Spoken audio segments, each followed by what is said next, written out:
আপোনালোকে এটা বস্তু কেতিয়াবা ভাবিছে নে আপোনালোকে চাবচোন যেতিয়া আপোনালোকে মূলা খায় মূলা খালে আপোনাৰ কি হয় পেটটো ফুলি ধৰে পেটটো ফুলি ধৰাৰ পিছত আপোনালোকে কি পাতি থাকে আপোনাৰ বেছি টাইম কিয় পাতি থাকে গম পাইনে মূলাত আপোনাৰ এটা স্পেচিয়েল আপোনাৰ চুগাৰ থাকে সেইটো নাম হৈছে ৰেফিন'ছ আপোনাৰ এই ৰেফিন'ছ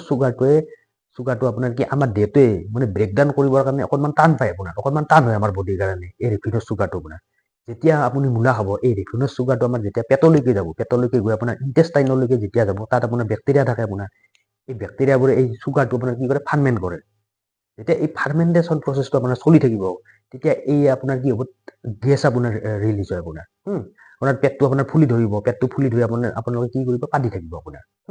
তো মেইন হৈছে আপোনাৰ কি এই ৰেফিন'ছ চুগাৰটোৰ কাৰণে ই আমাৰ কি ব্ৰেকডাউন কৰাতে আমাৰ দেহটোৱে অকণমান টান পায় যেতিয়া আমাৰ ইণ্টেষ্টাইনলৈকে যাব আপোনাৰ তাত বেক্টেৰিয়াবিলাক কি কৰিব ফাৰ্মেণ্ট কৰি থ'ব আৰু এই যিটো ফাৰ্মেণ্টেশ্যন প্ৰচেছ চলি থাকে তেতিয়া আমাৰ কি হয় গেছ ৰিলিজ হয় তো